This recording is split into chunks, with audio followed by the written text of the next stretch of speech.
Upon feeling a strange presence, Vicar and Dolores looked to one side and saw Phoebo standing next to them staring at them intently. Dolores' eyes filled with confusion as she did not know who this guy was. Meanwhile, on the other side, Vicar went on alert and realized that they had been discovered. Several seconds passed and nothing happened. Vicar began to stare intently at Phoebo and noticed something strange. While Phoebo was staring intensely at Vicar and Dolores, our boy realized that this guy emitted a rather familiar smell. Now that Dantalian had modified Phoebo's face to have the same one as a human, Vicar could not discover his true identity for now. Upon seeing that Phoebo had stopped, Dantalian, who had his hands behind his back, turned around, closed his eyes and couldn't help but smile since he did not expect to find the Saintess here. He was somewhat disappointed as he did not know she had the bad habit of eavesdropping on others' conversations. The rich man with whom Dantalian was conversing placed his hands over his abdomen and remained silent without interrupting. Upon hearing this, the Saintess's eyes filled with surprise, while on the other side, Vicar, who knew that this bastard was a demon, began to gaze at the ground and started to think in silence. Seeing that she was with Vicar, Dantalian asked if she was having a secret romance with a classmate. Dolores became somewhat nervous, turned around, placed her hands over her abdomen and with a nervous look explained that this was a misunderstanding.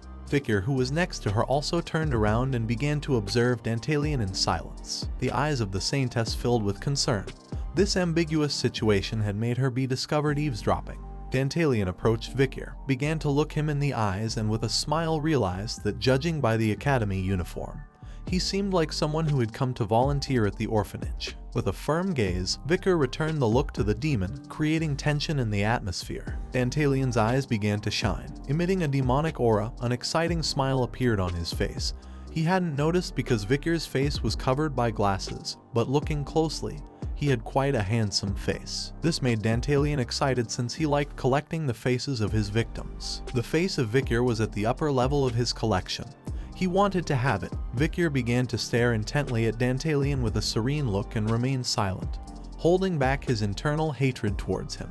At that moment, the man who was conversing with Dantalian brought his fist close to his mouth, closed his eyes and coughed, indicating that it was time to continue with the conversation. Upon hearing his voice, Dantalian, who had one eye closed, came out of his trance, began to observe the man with the other one, and with a smile apologized for having kept him waiting. The man turned his back on him and began to walk away. Dantalian started to turn around, extended his hand towards them and with a kind smile explained to the Saintess that he was going to leave since today he was busy. Upon hearing this, Phoebo turned his back on Vicar and Dolores and began to walk towards them. Vicar and Dolores simply started to observe them and remained silent. Once they had moved away a little, Vicar clenched his fists, and his gaze fixed on Phoebo, who had a rather strange and familiar smell. Dolores clenched her teeth tightly due to frustration. She began to look at the ground and thought about corruption. Even after seeing him shamelessly sell indulgences, she couldn't say anything. Even after hearing blasphemous words against God, she turned to Vicar, extended her hand to one side, got angry and asked him why he had done this. Vicar turned towards her and remained silent. The reality was that he felt an uncontrollable inner fury. Several seconds passed and he did not respond. Seeing the fury in Vicar's eyes, Dolores was somewhat surprised and speechless. She did not know what was happening.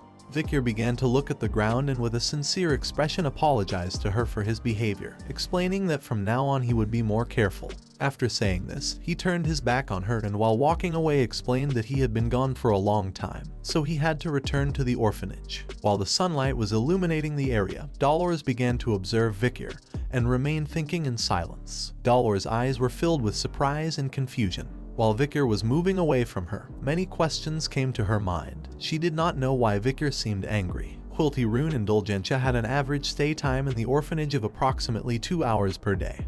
His main task was to sell indulgences to nobles and merchants. One day, like any other, a noble came to the orphanage and after talking with him, he handed over a box.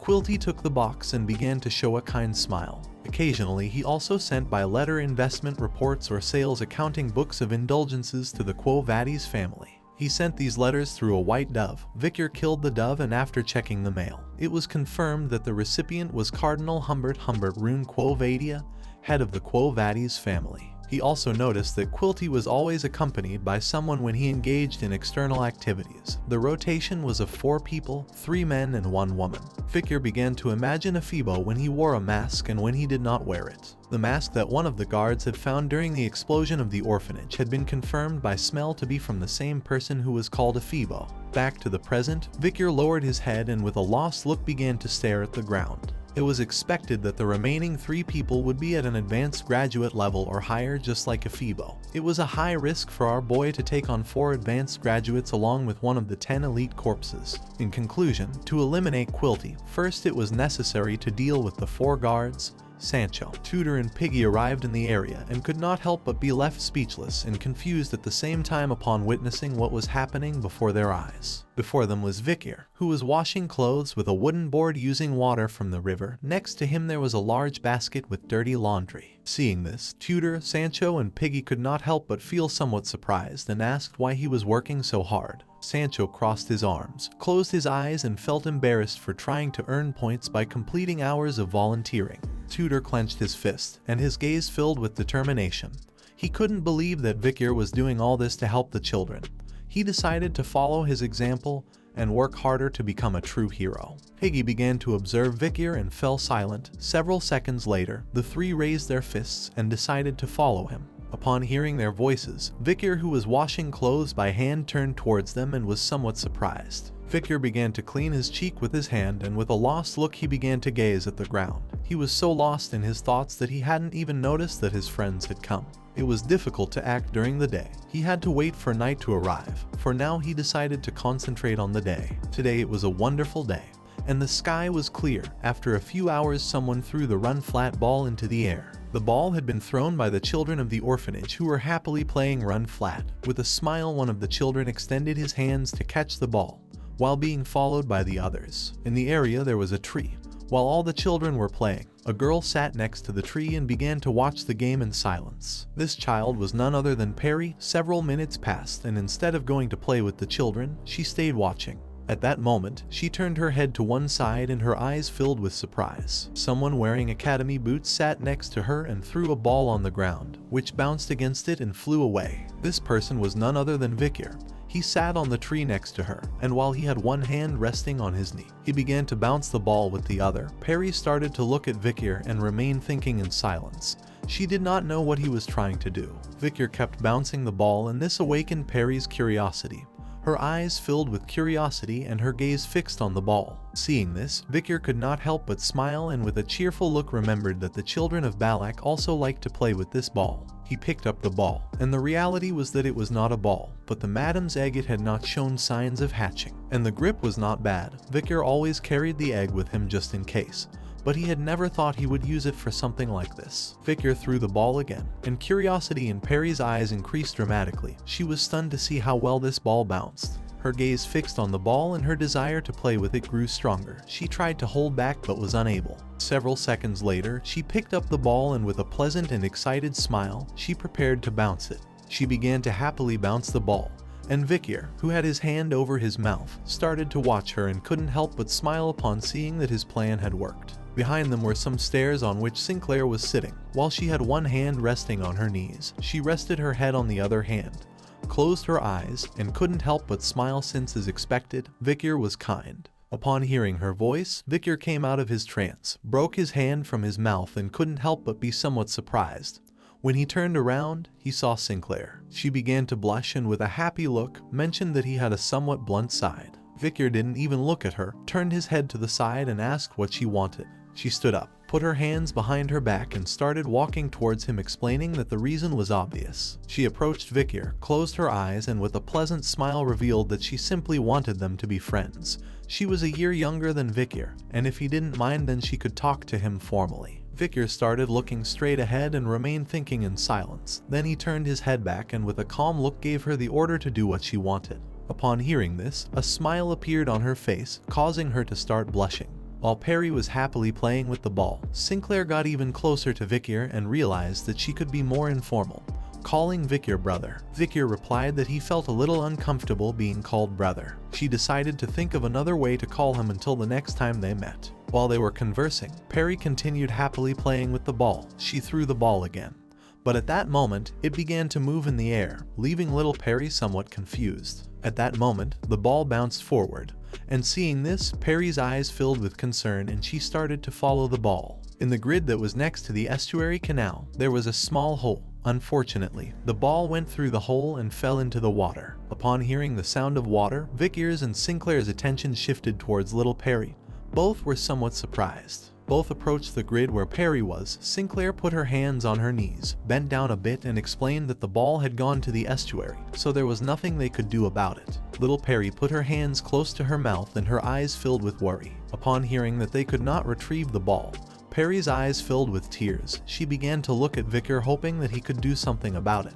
With a serious look, Vicar asked her not to worry since it was just a ball. With a sad look, Perry began to look down and started to cry. Vicar began to observe her and started to think. With a smile, he began to unbutton his academy uniform. He couldn't help it. He wanted to make little Perry happy. At the same time, someone wearing white boots began to walk through the area. This person was none other than Dolores.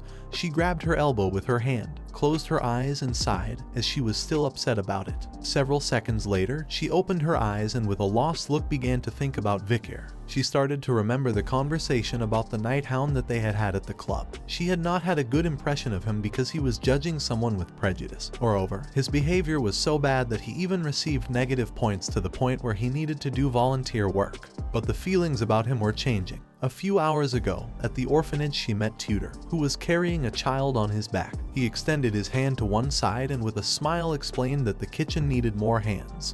So Vicar had offered to go there first. She went to the kitchen where she found Tudor, who was dressed like a cook, while he was holding a ladle in his hand. With a kind smile, he explained that they had been distributing food until just now, and hot water wasn't coming out, so Vicar had gone to check the pipes.